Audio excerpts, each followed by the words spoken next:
Hello, Princess on a Pillow here. I am here to do a review slash recap with my opinion on Married at First Sight, Season 17, Episode 17. It's titled Crash and Bond. Let's get started. First couple is Brennan and Emily. We see Brennan at the hospital with Emily, and she's fine. She just needs some stitches.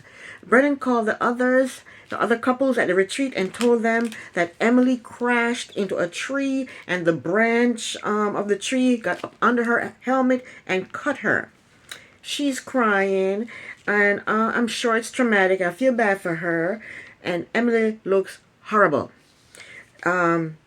She has dried up blood in her hair and on her face. They couldn't clean her up even a little bit better than that? Oh my gosh. But Brendan is by her side, which is really, really nice. And Brendan's showing us a different side of himself. That's right, Brendan. Show us that you're not such a bad dude. I wonder if Emily was tipsy when she was on the ATV. We know she liked to whoop it up and, drink and have a good time. I mean, they weren't going fast. It wasn't rough terrain that they were driving in. So how come she ran into a tree? Anyway, Brendan asked her if she wanted to go back to the retreat or to her house. Why did he say her house? Why didn't he say the apartment? She said she wants to go back to the retreat because she wants hugs from people. He ain't hugging her? All the women on this show are pathetic. Emily wants hugs from Brennan. Claire wants Cameron, Claire says Cameron doesn't want anything to do with her or doesn't want her sympathy. Lauren says Lauren says Orion doesn't want to talk to her. Becca's well, Austin doesn't want to have sex with Becca. These women need to go find men that would treat them the way they want to be treated, or just live a single life. Next, Chloe and Michael. They are packing for the couple's retreat. Michael is wearing his kilt. And Claire won't stop talking. Chloe won't stop talking about his the way he dresses.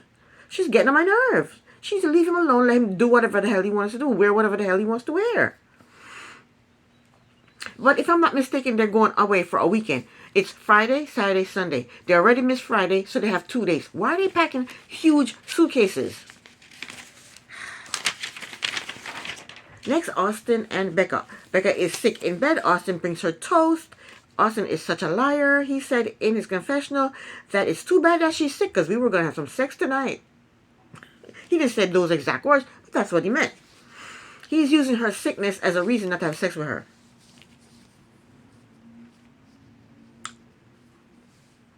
But she's sick and she's still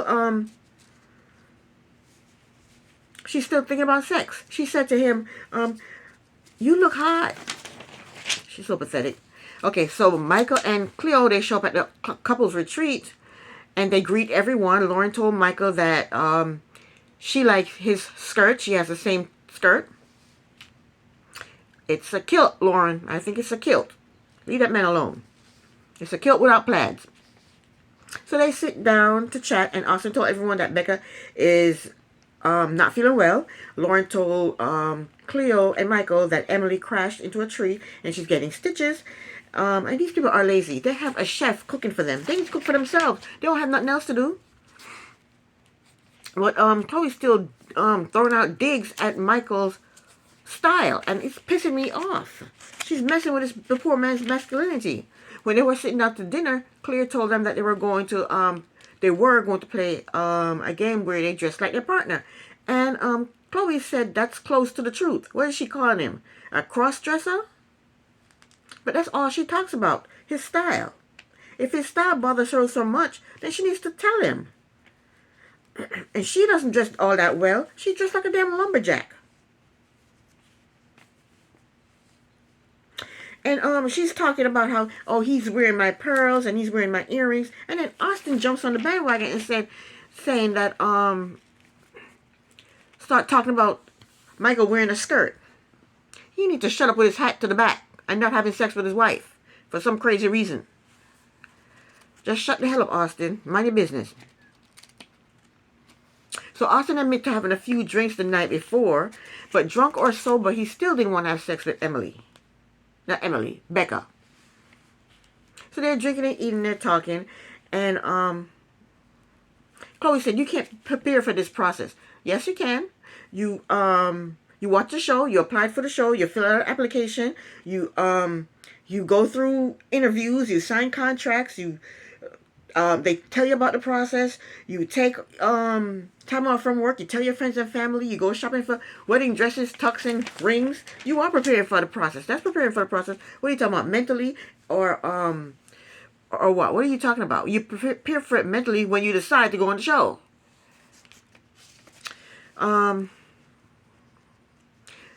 Whenever Michael talks, he always says positive things about his marriage with Chloe. He says, but when she opens up her mouth, nothing but negative things comes out. Michael told everyone that him and Chloe are aligned on their values and perspective. So then he asked the couples how things are going with them. Well, Ryan said Lauren and him were only married for 10 days. And in those 10 days, it was too intense, too much tension. He said he came to the retreat to get a peace of mind. A peace of mind? Staying away would have given you a peace of mind. What are you coming to the retreat to get peace of mind for? He told Lauren that he wants them to find a common ground. A common ground? To do what? They're divorced. Leave each other alone. In her confessional, she said Ryan talks to the group, but he doesn't talk to her. So he said to her, he's talking and she's not saying anything. She's got this crazy look on her face. Then he said to her, "Are you going to respond?" She goes, "No, I'm going to sit over here and drink my wine." Lauren, you need more than wine to wipe that sourpuss look off of your face, okay? You need more than wine for that. Next, they play Chloe, Michael, Claire, and Austin. They play this game where you write stuff down and then you decide, you read it out loud and decide who said it. Boring. Then we see Lauren and Orion talking, and he said he wants them to team up together to give marriage advice. She said, "Why you want to team up with me now? You didn't want to team up with me when we were married, but now you want to team up with me when we were divorced?" So then she starts to cry, and he apologizes. And tears are just pouring out of her eyes. She needs to hurry up and get over this guy. Next, Emily and Brennan comes back to the retreat. Emily gets what she wants. She gets some hugs. And she looks horrible. It looked like they had to shave some of her hair off, and she has the scar all the way, coming all the way from her head to her forehead. It's about a 4-inch scar. And she looks like she has a black eye. So they all sit down, and she explained to them what happened. She said it was icy, and she slid into a tree. I wonder if she can sue the ATV people. Why would they have her driving on a icy dirt road? Anyway, Brennan said he darted here, there, and everywhere in order to get Emily's help. In order to get Emily help. I didn't see him doing that. I didn't see him darting anywhere. I saw him applying pressure to her head. First he was like, "Is she okay? Is she okay?" Then I saw him applying pressure to her head. I didn't see him darting here or there everywhere. I saw other people doing that.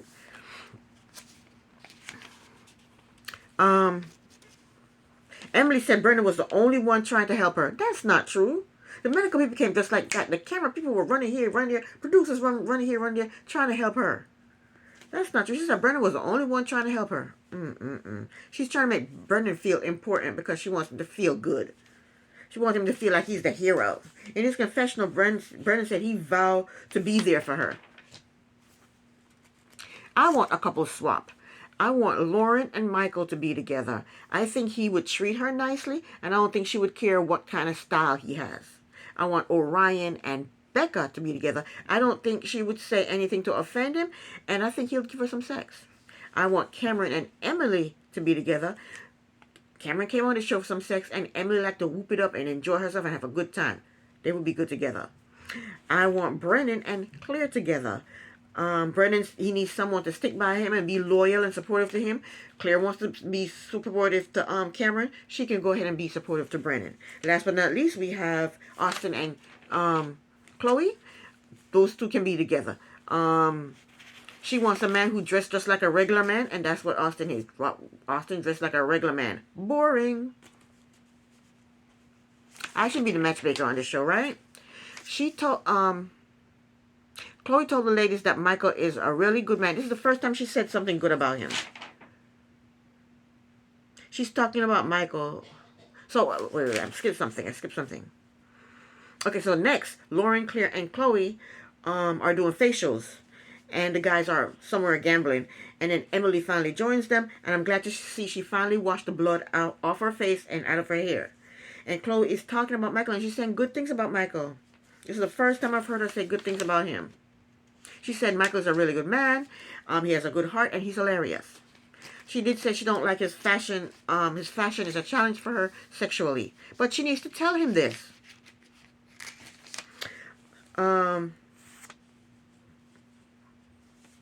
Emily is telling the ladies how wonderful Brennan was to her when she got her head bashed open, and she's crying and getting emotional.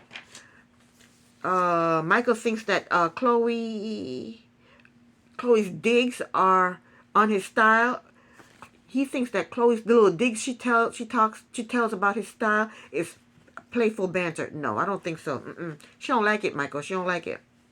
Brennan said since Emily's accident, everything is going well. So because she drove off into a tree, now you like her? Now you're attracted to her? What type of personality does Brennan have where he only likes you when you are injured and weak? Now he likes her because she's injured and weak. Next, the couples, they do yoga except for Emily and Rebecca. They're sick. And then after the yoga, the instructor, I guess she's a therapist. She's asking them how can they show compassion in their marriage. Brennan, he's feeling himself because Emily done put a battery in his back. He feels, he said he shows compassion by being empathetic and understanding. And he talks about how he was there for Emily when she crashed. I don't know why he thinks he needs a brownie point for being nice to his wife. For caring for his wife. Lauren said she gives compassion to herself because ain't nobody else giving compassion to her. And for the people who don't know, she's talking about Orion.